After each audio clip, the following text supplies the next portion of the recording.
Hi, everyone. I'm Rachel Hostetler, and I'll be moderating today's webinar. And today we'll be hearing from some of the lead scientists from the Seattle Alzheimer's Disease Brain Cell Atlas.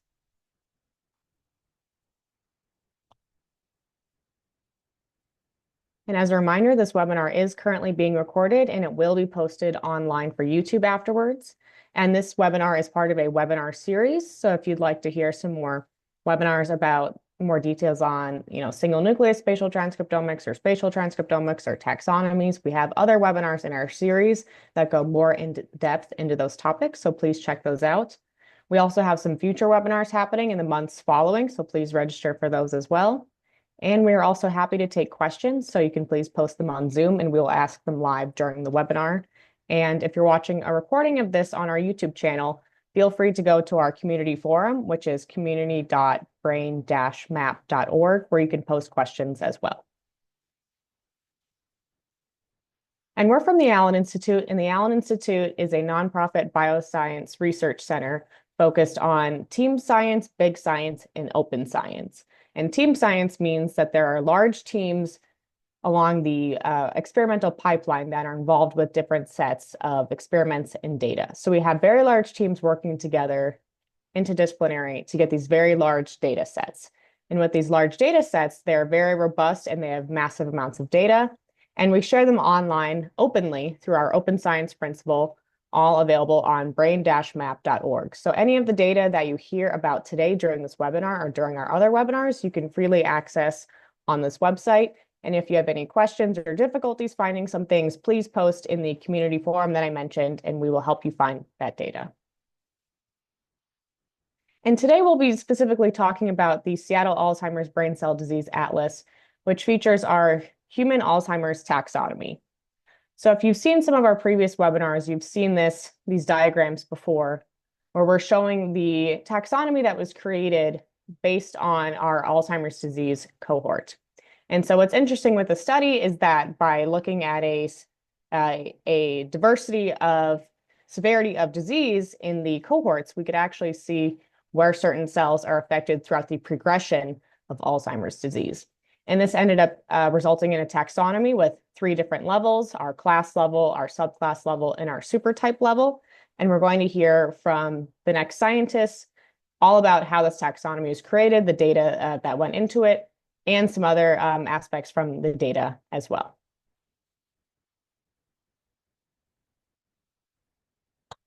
All right, so now I'll be handing it off to Rebecca Hodge.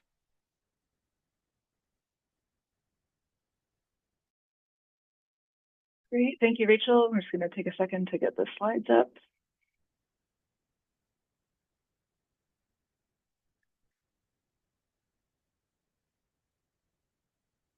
Okay, great. Good morning, everyone. My name is Rebecca Hodge. I'm an assistant investigator here at the Allen Institute. And so as Rachel mentioned, Alzheimer's disease is well known, of course, to be a progressive disease that's characterized by the accumulation of amyloid beta plaques and tau tangles that begin many years after symptoms are present, before symptoms are present. And a main goal of the Seattle Alzheimer's Disease Brain Cell Atlas is to really create a comprehensive resource that maps the molecular and cellular progression of Alzheimer's disease. And to do this, we are using a multimodal characterization techniques that I'll talk about in more detail.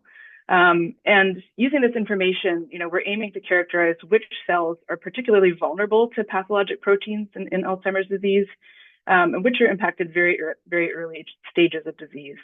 And also to understand which cells are more resistant to disease progression. So really, in order to do this and to understand how cell types change in disease, we first need to understand what cells comprise the human brain and healthy donor tissues. And so the work that we're doing in CAD really builds off of some pre-existing efforts in the NIH Brain Initiative Cell Census Network and now the Cell Atlas Network to generate these reference cellular taxonomies that characterize the diversity of cell types in the human brain using single-cell genomics techniques. And by comparing the data that we collect in CAD to these foundational cellular taxonomies, we can characterize how the abundances of cells and cell type specific molecular pathways change across the continuum of disease progression. And so we also know, from many years of research that different parts of the brain are differentially impacted in Alzheimer's disease. with some regions such as, for example, the entorhinal cortex, shown here, showing very, very early deposition of pathologic tau protein, whereas others like the visual cortex, for example, are affected much later in disease and are somewhat resistant to the impacts of disease. And so to understand, how cell type vulnerability and resistance to disease differs across these different brain regions that are impacted at different stages of disease, we're creating a multi-regional atlas. And this is going to allow us to track the cellular and molecular changes that occur across the brain with Alzheimer's progression. And so in this webinar today, we're mostly going to be talking about a subset of brain regions that we focused our first analyses on. And in particular, we're going to talk a lot about a region called the middle temporal gyrus. And this is a region in temporal cortex that's critical for higher order cognitive functions, such as semantic memory, verbal memory, visual processing. And in Alzheimer's disease, we see buildup of pathologic tau protein in the middle temporal gyrus during preclinical stages of disease, so before symptoms are apparent. And it continues to increase as this disease progresses and as tau accumulation starts to spread across different neocortical regions and contributes to the onset of dementia. So before I go into a few more details about how we generated the data in CAD, I want to highlight that this, in order to achieve this kind of multimodal and multi-regional characterization of Alzheimer's disease, the CAD consortium has brought together a large number of different researchers from multiple different institutes, including the Allen Institute, as well as our colleagues at the University of Washington and at Kaiser Permanente. And all of these researchers bring their unique expertise to this project. And the work that you're going to hear about today really represents the collective efforts of everyone shown here in this slide, as well as a number of other people who aren't pictured. So this really is a huge team effort. So one of the keys to really achieving the goals of CAD was obtaining donor tissues from a really high quality donor cohort that had well-characterized participants. We wanted that donor cohort to span the full spectrum of Alzheimer's disease pathology from early stage disease to late stage disease. And so for this study, the donor cohort was recruited from the University of Washington Alzheimer's Disease Research Center, as well as the community-based Adult Changes in Thought study. And the donors in this study were all aged individuals with a mean age of 88 and the minimum age being 65. There were more donors that were female than male, as you can see here, and that reflects the increased prevalence of Alzheimer's disease in female donors. And this is especially apparent among those donors that had higher Alzheimer's disease neuropathologic change, which is abbreviated as ADNC. And nearly half of high ADNC cases carried the ApoE4 allele, which is a known genetic risk factor for Alzheimer's disease. And as you can see here, the presence of tau tangles and amyloid plaques and neuritic plaques increased as expected for increasing AD neuropathologic change. And that's shown over here. Not sure if you can see my cursor or not. And most of these high AD neuropathologic changes cases had dementia before death, whereas fewer that were in the intermediate or low pathology donor categories had dementia. About half of the donors in the cohort had common comorbidities. These were like Lewy body dementia, vascular issues, and limbic predominant TDP-43 encephalopathy, or late. These all commonly co-occur with Alzheimer's disease. And so for the purposes of this talk today, I'm just showing you a subset of that metadata that I showed you on the previous slide, but I also want to point out that there is other really extensive metadata available for this donor cohort.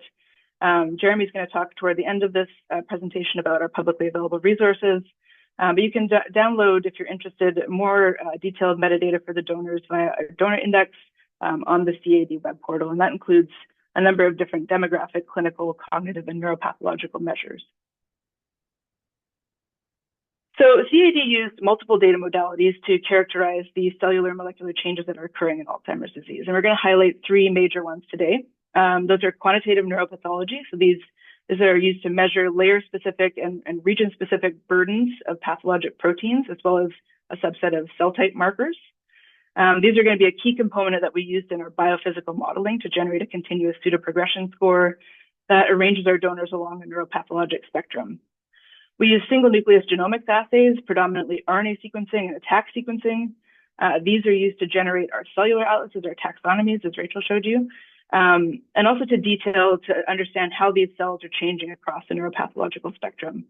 And then spatial transcriptomics is really critical for understanding where within the brain these cell types reside that we're seeing changes in. And Jenny's going to show you that data later on in the presentation.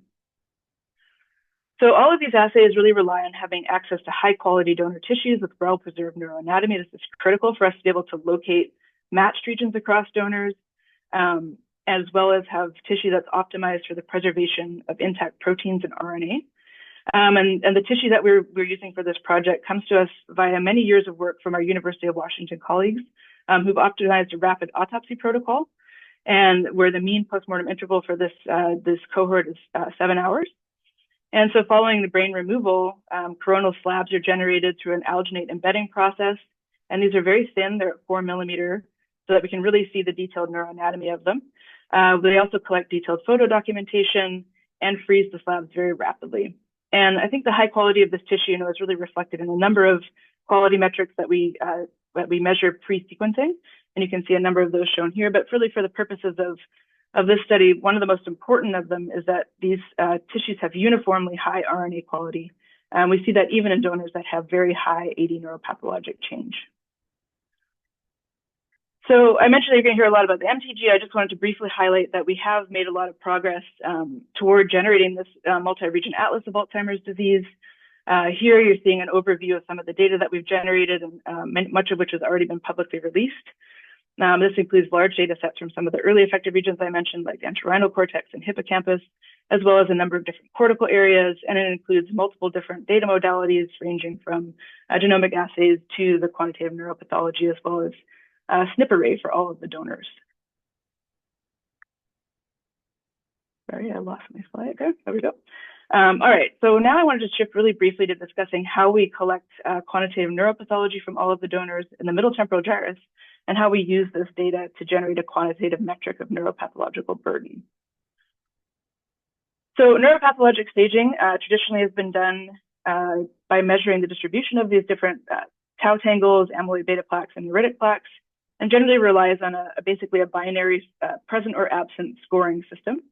And that does not really capture the local level of pathology in any given brain region. So really, to better understand this local burden of pathology, we carried out these quantitative measurements using standard immunohistochemical staining of slides and a machine learning algorithm called HALO, which allows for these cells to be masked and quantified.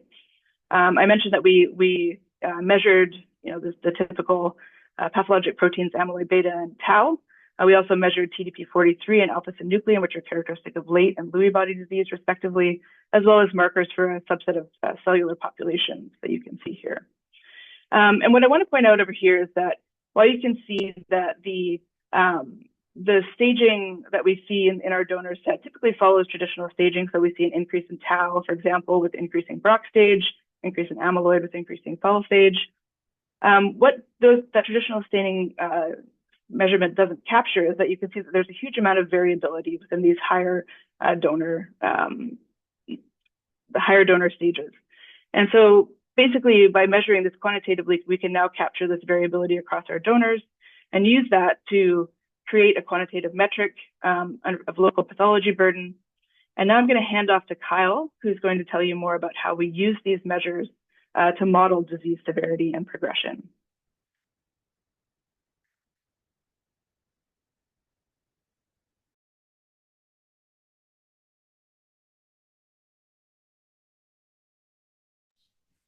Thank you, Rebecca, for that great introduction.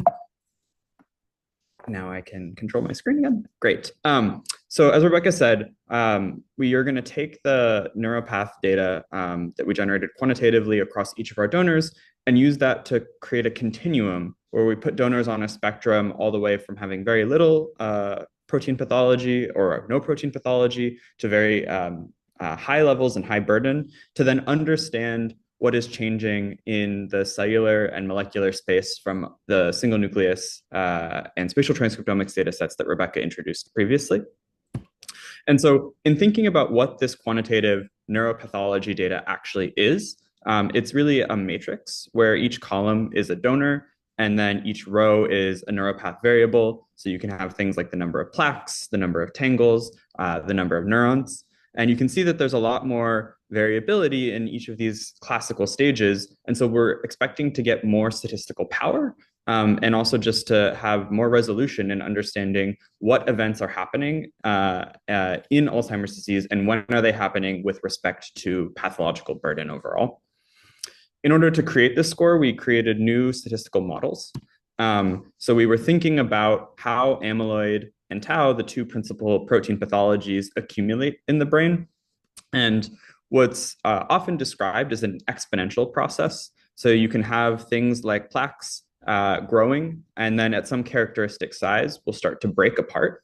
So you can see kind of this growing and then breaking apart. And that breaking apart represents a multiplication effect where you now have two smaller molecules that then will grow themselves. And then those two small molecules become 4, which then become 8, which then become 16. And so that follows that exponential process where it's very slow at the start, but then rapidly increases as you get more and more pathology. And so we use an exponential function here to try and model the protein pathologies as well as all the other neuropath variables that we have accounted for. And when you do that, and then you place donors along this continuum, you can see at the left-hand side here, donors that have very little or no amyloid and tau pathology, and a typical number of neurons stained. And then as you move further down this pathological spectrum that we've created, you get more and increasing burdens of amyloid and tau in the middle temporal gyrus that we created this for, and decreasing amounts of neurons. What is really interesting is that you can then look at variables that were not in our model. So were not the quantitative neuropath, but were some of the other ones that Rebecca introduced. And you can see that there are some, such as cognition, that really nicely relate and associate with this pseudo-progression score. So initially in the pseudo-progression, cognitive scores are normal or very good. But then as you move through it, you start to have increasing amounts of mild cognitive impairment and dementia setting in the donor cohort overall, which is a nice orthogonal way of validating that the model is working correctly.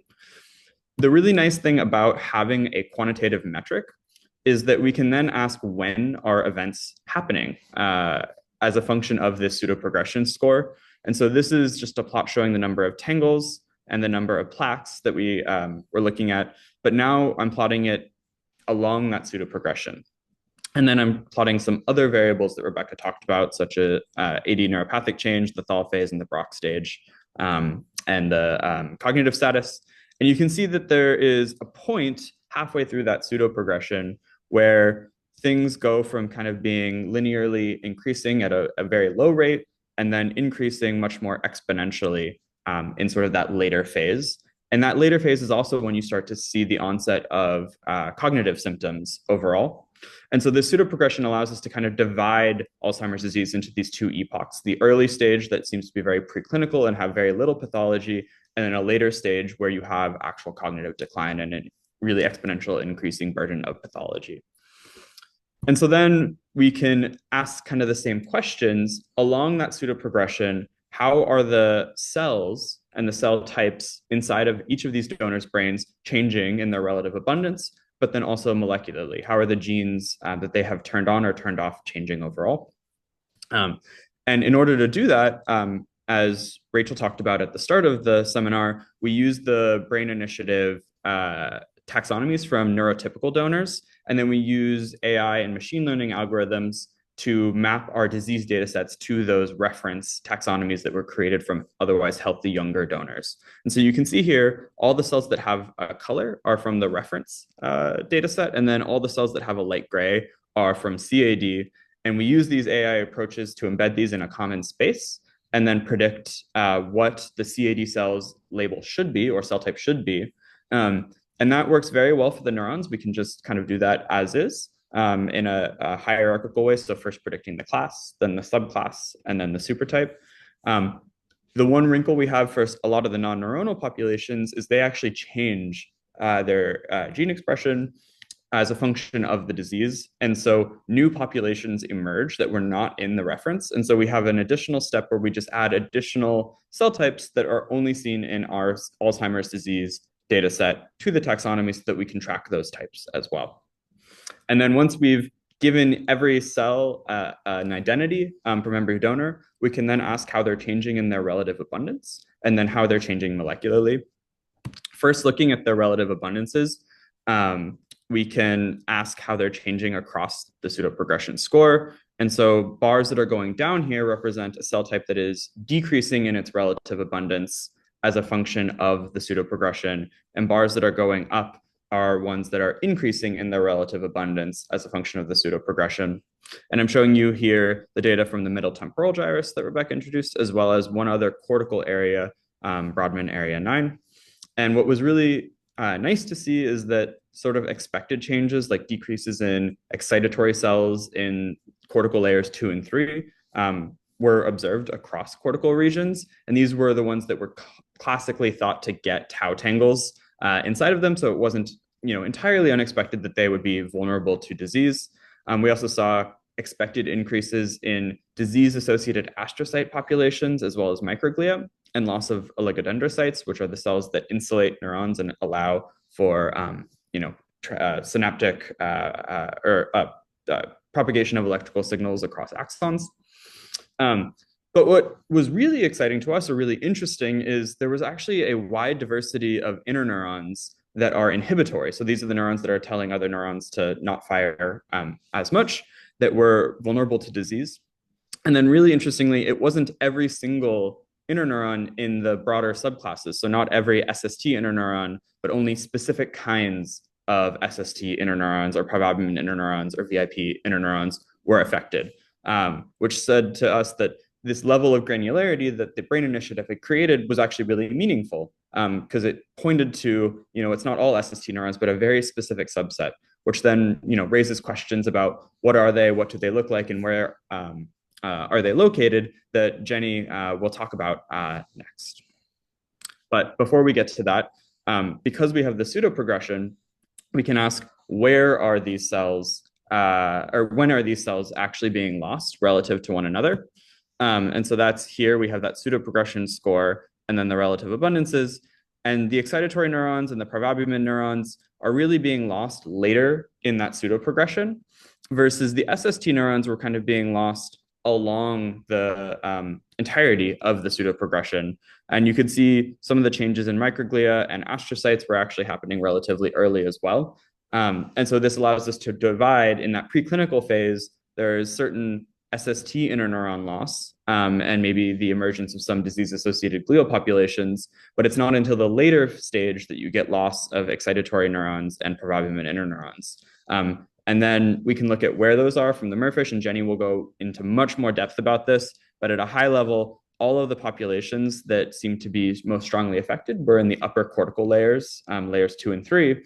And that really starts to raise the possibility of thinking about Alzheimer's disease as a circuit disorder, where we know that all of these populations that are all localized in these upper layers are connected to one another and are important for the network's function and to allow us to think and feel and act and all that. And you can imagine that if you start knocking out at different points some of the SST cells and then later some of the excitatory cells, that could have a really profound effect on the network of neurons. And so we start to think of Alzheimer's disease perhaps as a disease of imbalanced circuits and disruption of neuronal circuits inside of our brain. And I just want to say we also can look not only at how populations are changing, but what genes are changing. And I'm just highlighting how there are two genes here, NGF and MME, that are specifically being downregulated in the vulnerable neurons instead of the SST type, instead of the ones that we had no abundance change in.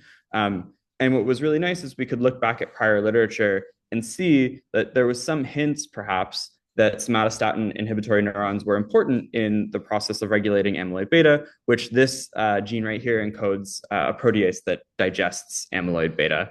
So we can rediscover a lot of this prior work and prior literature, but put it into even more context because we have this really fine, high-resolution pseudo-progression score. But this was just one cohort. This was our CAD cohort. We wanted to try and replicate this in external cohorts to try and see how robust this result was. And so that was what prompted our efforts to try and create a community data set where we took data from a bunch of other studies and integrated it together with a common reprocessing framework, and then analyzed those data in a very similar way to what I just described. The challenge really is that their data is spread out across many different papers. I'm showing 10 here, but even since this has come out, there have been even more studies that have generated data. And every data paper describes different cellular taxonomies. So they call things a little bit differently. They divide spaces a little bit differently. And it makes it really challenging to know, if I say cell type A is affected and other authors say cell type 1 is affected, are those the same type? And how does that connect? Much less the metadata. So all of that rich information about where these donors are in the progression is also not well harmonized. And so we took it upon ourselves to take all of the data from these 10 studies, reprocess them from the first kind of versions of the files all the way through our common reprocessing pipelines to make them as comparable as possible, as well as to sit down and harmonize the metadata study by study so that we could directly compare them. And what that let us do is first look at how the cohorts compared. So the bottom here is basically the distribution in CAD, and then the 10 other studies that were present for CERAD score, which is amyloid score, Brock stage, which is for tau, ADNC, which is a composite score of them, the age, the amount of ApoE, the dementia, comorbidities, and the fraction that were male versus female donors. And what was really interesting is that even for studies that try to do case control designs, they had the full range of pathology, sometimes at different levels or abundances, but it really was represented across all of these cohorts, as well as comorbidities. Roughly 40% of the donors across cohorts had a severe comorbidity overall, and a similar fraction for the amount of dementia. So even though we're all trying to do slightly different things, the reality is that there is a certain epidemiology to the disease, and in a lot of ways that does come through. We could also directly compare the quality of the data sets, and CAD was actually fairly uniquely successful in both having a fairly large number of donors with relatively low postmortem intervals, but then also having a lot of cells per donor, a lot of cells overall, and then very deeply sequencing our samples. So getting really high and robust gene detection across that, which just helps everything in the downstream analysis for understanding how genes are changing. And we could use the same AI and machine learning algorithms to then integrate all of these data sets into a common space, and then use the same approach to provide labels for them, first at the class level, then at the subclass level, and then at the supertype level. And by bringing all of these data sets together into this common space and mapping them to the CAD taxonomy, that actually allows us to now compare the labels across studies. And so I'm just showing you here for the two of the studies, Green et al. And Matthews et al., what their CAD labels are, and then what that translates to, or how that relates to what those study authors called all of those different cells. And this is just one example for microglia. Jeremy actually created a tool that he will talk about later on in the presentation as well, for how you can crosswalk all 10 of these taxonomies really nicely using a web-based tool that doesn't require any code. But because we created this integrated space, we could also try and replicate our results. So I'll just remind you, we had this result of differential vulnerability. So some neurons were being lost preferentially over others throughout the course of the disease. And if we take just this prefrontal cortex area, and instead of representing it as a bar graph, we represent it as a heat map where blue is down and red is up, we can look at what the values were for CAD and then run the same test in the two other data sets that had a large number of donors, but similar numbers of cells for CAD. So the effect sizes are a little bit weaker because they do have fewer cells. And so there are a lot more zeros, donors where they didn't detect every kind of cell, which makes the statistics a little bit more challenging. But what was really cool is we were able to replicate a lot of the vulnerability in somatostatin positive interneurons, the excitatory cells in the upper layers, as well as changes in microglia overall. So, not everything, but still really heartening that we were seeing a lot of commonality across the data sets. And now I will pass off to Jenny, because we've seen that we can replicate this vulnerability of SST interneurons across brain regions, and across cohorts, but she'll talk about how we can potentially do it across modalities.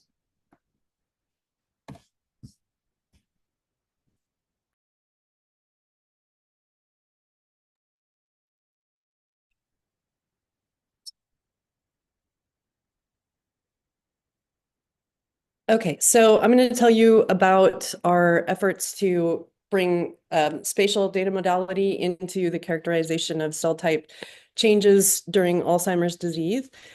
You've heard about how we have used single nucleus RNA-seq to characterize these cells, and then went on to do some additional characterization of changes in proportion with Alzheimer's disease progression. Spatial methods allow us to add a little more information to these observations. So, for instance, where are the cell types that are selectively vulnerable or resistant in the tissue? This is important because a lot of cells that are connected to each other and in a functional circuit are located together in the same part of the tissue. So the location of changes can be indicative of the circuits that are affected and give us a target to look at. Where molecular pathways are perturbed is also a question that we're really interested in exploring with spatial data. An example of that would be, is gene expression changing near pathology, or are specific cell types exhibiting gene expression changes as a result of where they are? Another question that we have is where would be, this is related to what I just said, but where are the new cellular and molecular targets for intervention within the tissue? These are things that we need spatial context to determine. And so we used, let's see, oops, went too far. So I should say that this image on the upper left is from a review from Lars Bohm, Sten Linnerson, and Ed Lean, and it does a pretty good job of describing how single nucleus RNA-seq and spatial methods relate to each other. So we need the data from single nucleus RNA-seq that was generated by Rebecca and her team to have a look at what the different cell types, what genes they express. So in the top row, you can kind of see a cartoon of how the single nucleus RNA-seq workflow progresses, and what you get out of that is characterization of cell types present in your tissue, in addition to the genes that they express. If you want to characterize those within the tissue, like where they are in the tissue, using spatial transcriptomics methods, you have to use a minimum set of genes that will allow you to identify the cell types that you just characterized. And it's basically, many spatial methods are multiplexed fluorescent in situ hybridization, which is a method that we used called MERFISH. So that gives you a map or a parts list and where those cells are in the tissue of interest. You can perform these data collection efforts in healthy context and in a disease context, and that allows you to compare how cells are changing with disease progression. Because we have so many different cell types, it's a little bit difficult to hand select all the genes that are needed. So we use a couple of computational tools, one called MFISH tools that was developed by Jeremy Miller, and one called Gene Basis R. These have different advantages and disadvantages, but they've proven to be pretty good in helping us decide which genes to use for these experiments. At the end of the day, we evaluate those gene panels because they're pretty important. We need to be able to characterize the cells. We need to know if they're going to work. The ways that we do that is to look at the actual expression relative to the single nucleus RNA-seq and see if those genes really are expressed in the pattern that we expect. And then we map the single nucleus RNA-seq data using only the genes in our panel to see how well we can expect mapping to perform when we do our spatial experiments. So we chose a 140 gene panel initially to perform MERFISH on MTG, middle temporal gyrus. And the workflow essentially is that the tissue is taken from the donor, blocked from the donor, and then treated to eliminate autofluorescence and to permeabilize the tissue to allow us to hybridize all of the gene probes that we generated. And then it undergoes automated multi-round imaging. We determine where all of the transcripts are in the tissue, and then a process called segmentation happens, which means that those transcripts are assigned to a given cell based on where the nucleus is and the shape of the cell. At the end of the day, you get a cell by gene table with X, Y, and Z coordinates for each cell centroid, and that allows you to then go back to the single nucleus data and map those cell types onto the tissue. And that gives us a pretty good indication of where specific types are and how they change with disease. So just to kind of gut check our panel, we compared on the top here, you have MERFISH gene expression, the genes are on the bottom and the cellular subclasses are on the left there. As you can see, these heat maps look really similar between MERFISH and single nucleus RNA-seq. So we're pretty happy with that panel behaving as expected. I'm going to go through these pretty quickly, but essentially we did a bunch of QC assessments to see if the RNA-seq data that we have, both bulk and single nucleus RNA-seq, are matching our spatial data. And the correlation between those data modalities looks pretty good. In addition, we looked in the bottom, you can see some of our metrics for correlating across donor replicates. So if we have two sections from the same donor, how well do they align? Those correlations are also pretty high. So we feel pretty good about our ability to generate these data and get reliable data we can look at. We also compared across studies, both done internally on neurotypical tissue and done externally on neurotypical tissue. Our proportions of a specific type, which I'll talk about next, the excitatory IT types are on the right, and you can see that these studies more or less match up with each other pretty well. So with that in hand, we selected 28 donors to perform these studies on. We tried to select donors that would give us a good re-representation of the spread of pathology in the single nucleus RNA-seq. You can kind of see that that is the case. We have donors at various stages of Brock, Thal, and SARAD scores. We balanced out dementia pretty well in this subset of donors, and we're skewed in some of the same ways that the larger donor pool is represented. So this is an example on the left of a bunch of sections that we generated with these data, and we're just showing the layering that pops out pretty obviously once you map these cells in the tissue. Okay, so one of the first things that you do when you look at your spatial data is to see if the mapping or the location of types that you know about makes sense. And here I'm showing you in a control section, so very low pathology in this section, where the excitatory intratelencephalic cells are located. And what's interesting is that these are, well, it's good. These are mapping where we expect them to map. So not all cells do occupy specific layers. So this is a good gut check that our method is working and our mapping is telling us what we need to see in a pretty accurate way. So this panel is the subclasses broken out one at a time, so you can kind of see the layering. We can also use this to characterize where things are at the supertype level, so more resolved level, and that gives us a little more control over assessing the specific supertypes that may be affected, both in excitatory populations and inhibitory. So just qualitatively, this is an example of a late stage AD donor section. And qualitatively, you can see, at least in this example, that some of the predictions about which cell types would be missing or decline with disease are pretty apparent. In this case, you can see an obvious reduction in layer 2, 3. It's important to look across all the donors, but this is an example of a typical very late stage donor and what that tissue looks like. Again, we're able to map supertypes in disease situation as well, and this gives us a lot of information about which specific supertypes are affected and where they are. So so far, we are finding that our relatively small panel and mapping method can effectively localize cell types at the subclass and at the high resolution. High quality data from human brain tissue, from aged donors, aged postmortem donors, and study disease progression. So what happens when we look at cells that we do not expect to occupy specific layers? Kyle mentioned that the somatostatin interneurons are one of the earliest affected neuronal types, as well as parvalbumin interneurons, and those are scattered all throughout the depth of the cortex. So we wanted to kind of map out where the specific supertypes were located so that we could see where the vulnerable and non-vulnerable types were sitting relative to each other and relative to other types. We can also get a lot of proportion information from these data, which is really helpful in assessing what is changing with disease.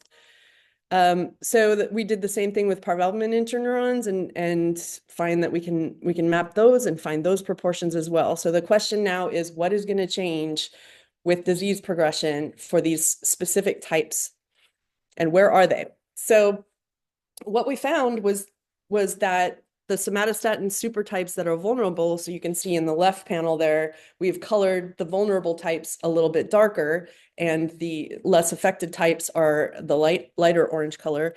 It pops out that these are in layers 2, 3, and 4. So upper layers, just like we are losing layer 2, 3 IT excitatory cells, the interneurons that sit beside them are also being lost in this process. Same goes for the location of vulnerable parvalbumin supertypes. Those occupy upper layers as well. This is very interesting and gives us kind of a circuit target to look at to see what other changes might be occurring in the next round of data collection. So we did quantify some of the cell type loss. We focused here on somatostatin cells, which are some of the first to be lost, surprisingly. And we find that those are in fact lost in upper layers, as we would expect, because that's where the affected subtypes are. You can see in this example late stage AD section here that I have in the middle, that it can become pretty obvious that you're missing a lot of your somatostatin cells with advanced Alzheimer's disease. So that bears out. We also took a look at proportion changes in these types and find that the affected somatostatin types decline fairly remarkably over the course of disease. So relative to the unaffected types. So this is all corroborating everything that we have learned from single nucleus RNA-seq assessment of these data. And so we have learned from this that there are ways that we can improve these studies to get even more information out of spatial data sets. One of the things that we have done very recently is to expand our gene panel to allow us to improve mapping of neurons, and also especially non-neuronal cells, which were a little bit underrepresented in our previous panel, but nevertheless are very important for Alzheimer's disease progression. We also would like to analyze differentially expressed genes in the spatial context to see where gene expression is changing relative to pathology and relative to the cell types we know about. We also would like to expand our gene panel to give us more confidence in our integration, or our AI integration between single nucleus RNA-seq and MERFISH data. The more genes, the better for that. And then finally, we want to add proteomics to both our thin sections and, going forward, thick section work. Looking at pathology relative to these cells is going to be very interesting and informative, as well as looking at gene expression changes near pathology. For that, you need to add antibody staining to the mix, which we have done for the next round of data collection. We also want to look at a few things that can really only be assessed using antibody staining, one being morphological changes in things like microglia that you kind of need to stain for specific proteins to see, and then AD-related alterations in myelin proteins, myelination, and vasculature. And in addition, we would like to add a few more pathological proteins to the mix to give us even more information about how these cell types are affected. That is all I have, so I'll pass it off to Jeremy.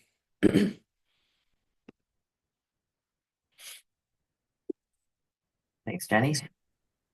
Okay.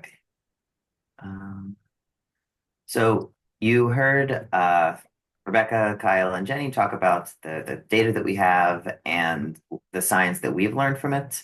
And so what I'm going to talk about now are the resources that we have freely and publicly available online, and so that you can learn things from our data as well, and the kinds of questions you can ask with these. I think we're unique in that at CAD, in that The data and a variety of associated tools are freely available online at c-ad.org. If you are only interested in our data, you can basically stop listening now and just click on the Our Data button right here on our website. The paper that Kyle talked about is under our science. What I'm going to focus on is this part here about our resources and the kinds of questions that you can answer using our resources. So we have a ton of different resources available online that cover all the different data modalities that we've talked about. I'm going to talk very briefly about several of these. One that I won't cover is this epigenetics browser, where you can explore our ATAC-seq data that we didn't really mention very much about here, but we do have that available online as well. I also want to mention that we have webinars dedicated to a variety of these tools. While I'll spend 30 seconds on some of these, if you want to hear about them in about 30 minutes, then you can see these. That's the Map My Cells, the Allen Brain Cell Atlas, and the Annotation Comparison Explorer. I'll start by talking about our neuropathology viewer. This is a way of asking questions like, how does the neuropathology in the H brain relate to the donor metrics that you heard about earlier in the presentation? And then to what extent do amyloid and tau pathologies co-occur across donors and brain regions? When you go to the table, you actually get an interactive view of the metadata table that Rebecca showed, where you can sort and filter based on the various metadata. You can also click on one of the donors and get a pop-out view of the actual neuropathology images that you can zoom in and out of and see at pretty high resolution. These will show you, this is showing an example of the amyloid beta and microglia, where the top is the raw image and the bottom is our quantification of it using Halo, along with anatomical boundaries that are shown on it. We have information for all of the pathology stains you heard about, as well as for multiple brain regions, including entorhinal cortex and hippocampus and the cortical areas that we talked about today. We have a variety of tools for exploring the gene expression in health and disease, where you can ask questions like which cell types are found in the adult and age brain, and what cell types is a specific gene expressed, and how does that change across different disease conditions, and which genes are most differentially expressed between the disease states. Several of these tools use a UMAP, which is basically a two-dimensional representation where each point is a cell, and you can color code it by various things like the different metadata or expression of different genes. The ABC Atlas is one example of this. What I'm going to talk about briefly is this trajectory analysis, which lets you look at the sort of pseudo-progression, the gene expression across pseudo-progression. Okay, so this is what the gene expression trajectory viewer looks like when you come in. It's another table where you can basically search for any gene that you want and see the expression of that gene across the pseudo-progression, the Alzheimer's disease pseudo-progression for all the various cell types. And you can focus in on any cell type you want as well. I'm showing an example here of CTSD, which is a gene that's most highly expressed in the microglia. And if you look at this bottom plot, you can see that this microglia line is the one that's the highest and is increasing with pseudoprogression. So for this particular gene in microglia in particular, it shows an increased expression in Alzheimer's disease. This is looking by subclass. We can zoom in on microglia and see that on the left, it's only some of the cell types, the microglial cell types that CTSD is increasing in. And in particular, the one at the top is the supertype that we found an abundance change in. And so this is a gene where its expression is changing in a microglial subtype whose abundance is also changing with Alzheimer's disease. So this is just one example, but you can do this for any gene and any cell type that you want. You can also explore the spatial data that Jenny presented on using the Allen Brain Cell Atlas to ask questions like where are the specific cell types found and how do the abundances and spatial relationships change over the progression of Alzheimer's disease. This particular screenshot is showing cells color-coded by the class, where the interneurons are red and the excitatory neurons are blue and the non-neurons are not shown, but you can color code and filter this by really any of the information you want, as well as any of the 140 genes in the panel that Jenny mentioned before.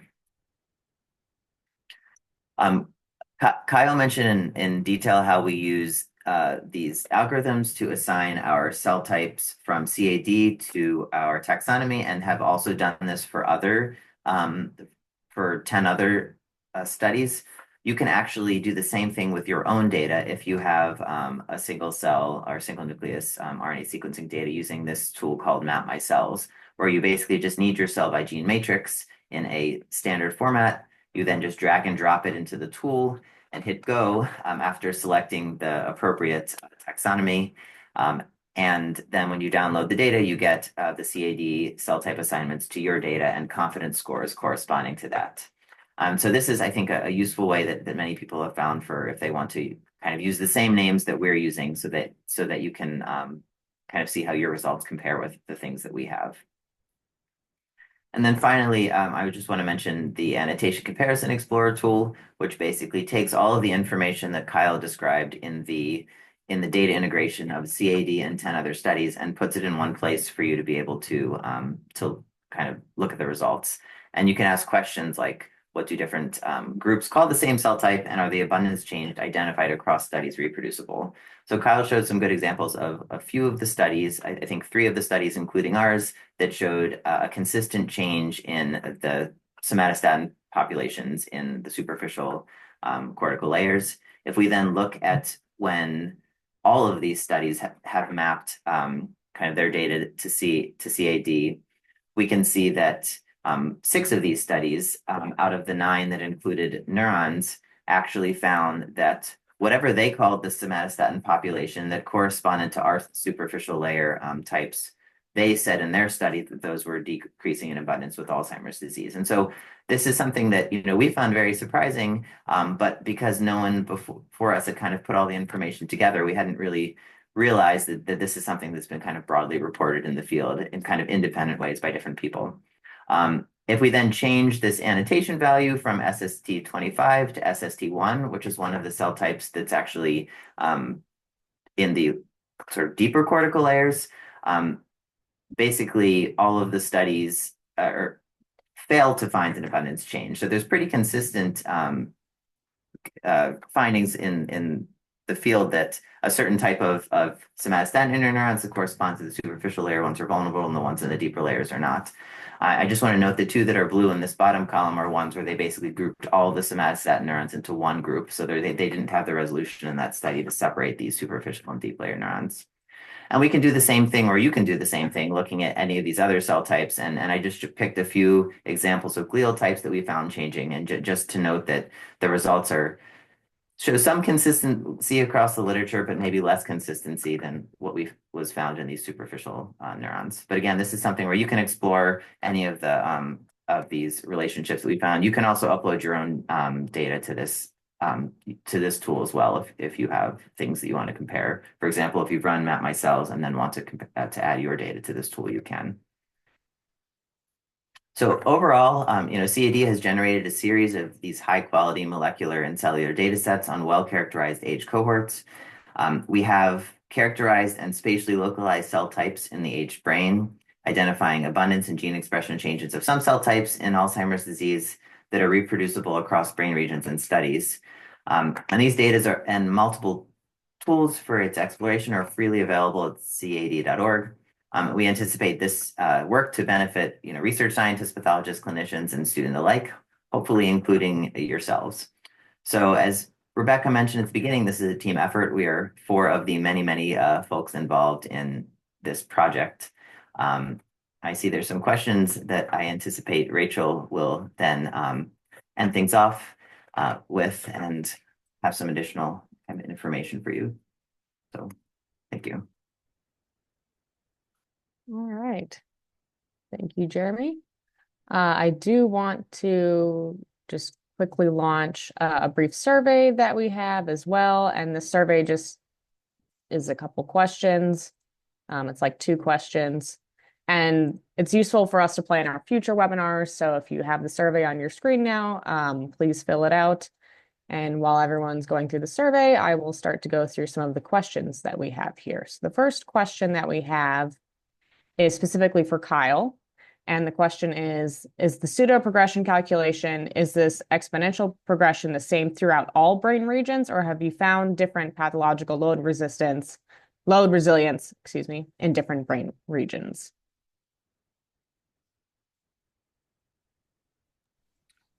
It's a really good question. So what I was showing was specific for the MTG, and we're looking really closely right now at how the same model performs on some of the data sets we have across the other brain regions. I think you're still going to have exponential dynamics just because we are modeling proteins that are accumulating in an exponential function. Though depending on the region, you might have different timings of when those dynamics happen. So for example, in the MTG, amyloid and tau are kind of increasing at roughly the same point. But in the prefrontal cortex, you might expect to have higher burden of plaque pathology relative to tau pathology. And you would potentially have the inverse in some of the deeper non-cortical structures, so the hippocampus and entorhinal cortex, where you would maybe expect more tau pathology relative to amyloid pathology. So that's something that we're looking really closely at in terms of modeling those dynamics overall, and also spread across regions. The next question that we have is, how do you differentiate between neurons becoming dysfunctional and not working well versus neurons that are dead? So how do you determine the actual relative abundance of neurons? And when neurons are dying, do you see an increase in a signal of massive cell death? I can also take that one, but then I think Jenny should finish the answer. So for the single nucleus RNA sequencing, it's whether or not we can amplify and capture those neurons. So technically, it could be a cell that is still alive but is no longer expressing any genes.